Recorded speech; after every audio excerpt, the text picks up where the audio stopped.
je suis compositeur de musique et je désire vraiment vous inviter à une soirée exceptionnelle qui aura lieu le 27 novembre, donc lundi prochain, au théâtre du Conservatoire supérieur national d'art dramatique de Paris. C'est l'ancien conservatoire de Paris, où notamment a été créée la merveilleuse symphonie fantastique d'Hector Berlioz.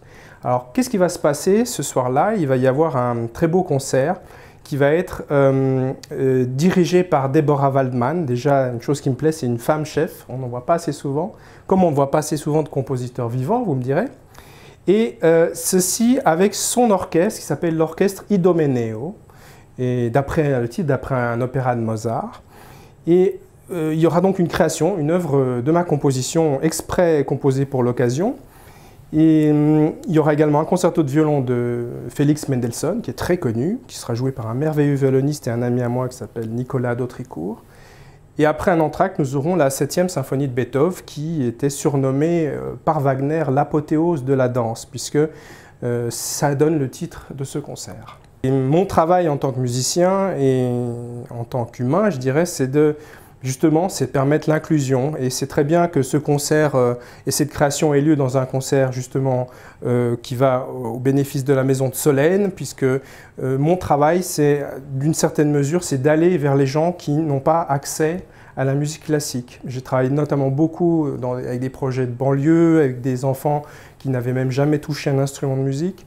Et beaucoup de choses aujourd'hui se font, heureusement, vers ça pour montrer que la musique classique ou la musique savante avec des instruments classiques de concert n'est pas une chose réservée à une élite ou une élite vieillissante ou une chose de classe. Au contraire, si on va par exemple en Italie ou en Amérique latine, on voit à quel point c'est un art qui est vivant.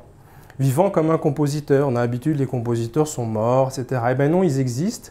Et la chose qui est encore plus, si vous voulez, qui témoigne de cela, c'est que cette composition a été rendue possible grâce à un fonds participatif qui a été géré par ProArtis. C'est une fondation qui s'occupe de faire c'est une des nombreuses fondations qui fait donc du fonds participatif sur Internet, avec l'appui notamment de la SACEM. La SACEM qui est une société de perception de droits d'auteur qui défend les auteurs et les compositeurs. Donc cette création est doublement intéressante parce qu'elle a été rendue possible par des gens souvent anonymes qui ont décidé de donner ici 20 €, ici 100 €, parfois plus, pour permettre justement aux compositeurs d'être payés, de pouvoir créer une œuvre en toute quiétude. L'œuvre en soi fait référence à une phrase étrange que Ludwig van Beethoven avait écrite un jour sur un manuscrit d'un quatuor à cordes, Es muss sein. En allemand, c'est « il le faut » ou « cela doit être ». Pourquoi Beethoven a-t-il écrit cette phrase? Il a même mis des notes d'ailleurs. Muss es sein, c'est-à-dire la question « le faut-il » et ensuite « es muss sein, es muss sein ». C'est exactement les notes et le rythme que je vous chante.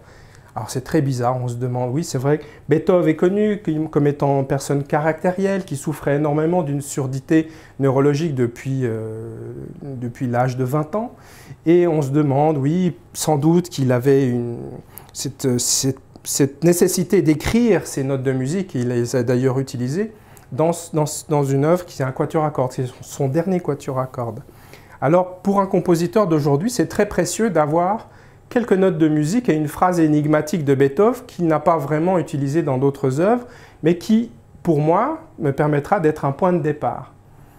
Et lorsque Deborah Waldman m'a approché pour ce projet de commande, de création, j'ai tout de suite accepté, j'ai tout de suite pensé à cette phrase de Beethoven.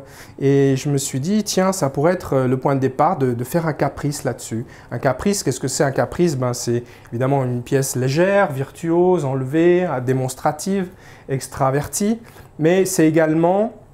Ça fait référence à l'extrême, un peu la virtuosité poussée au maximum, comme les caprices de Paganini, que beaucoup de gens connaissent. Et en fait, j'avais envie de faire ça pour orchestre, pour un orchestre où la virtuosité est poussée au maximum, non seulement pour les musiciens, mais pour la chef en question, puisqu'elle doit vraiment danser par moments pour arriver à tenir ça à bout de bras. Et voilà, un caprice, pourquoi? Parce que c'est aussi une bonne façon de commencer un concert. C'est un peu une première partie d'un concert de rock. Il faut chauffer la salle.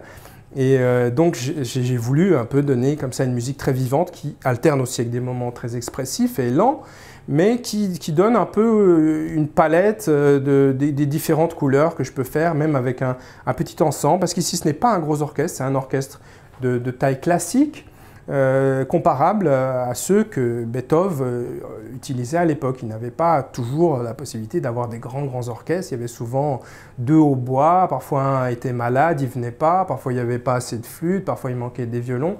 C'était souvent assez difficile. Donc avec les moyens du bord, j'ai essayé de faire quelque chose de plaisant et qui, j'espère, montrera aujourd'hui que la musique contemporaine et classique contemporaine peut être perçue, comprise et appréciée de tous. Je connaissais la Maison de Solesmes et l'action de Patrick Poivre d'Arvor parce que j'ai un ami assez proche, un ami de famille qui a perdu sa fille dans des circonstances très similaires.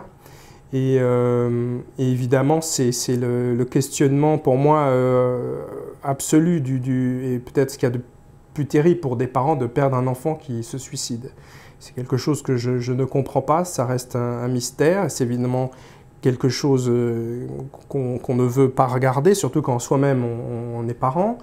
Mais évidemment, on ne peut pas s'empêcher de se mettre à la place des autres qui ont perdu des proches, même si ce n'est pas l'état d'esprit dans lequel je me mets lorsque je compose, parce qu'on ne peut pas être dans le pathos ni dans le sentiment. Il faut travailler, c'est comme quand vous allez au travail, vous devez être là et jouir de toutes vos facultés. Mais c'est vrai que j'y pense, c'est quelque chose, si ma musique peut donner aussi de la joie et du bonheur, alors mon travail d'artiste est gagné. Je vous encourage vivement à venir lundi soir parce que vous allez découvrir que la musique classique contemporaine, ça peut être compris de tous, apprécié de tous. Ça peut vous transporter, vous faire rêver, vous faire penser à un film, ça peut vous faire sourire. Donc venez lundi 27 novembre, non seulement vous aurez la chance de faire une bonne action, de participer à un très beau moment de musique et de voir que les compositeurs sont encore vivants et ils peuvent, tout comme Beethoven en son temps, vous émerveiller et vous faire voyager.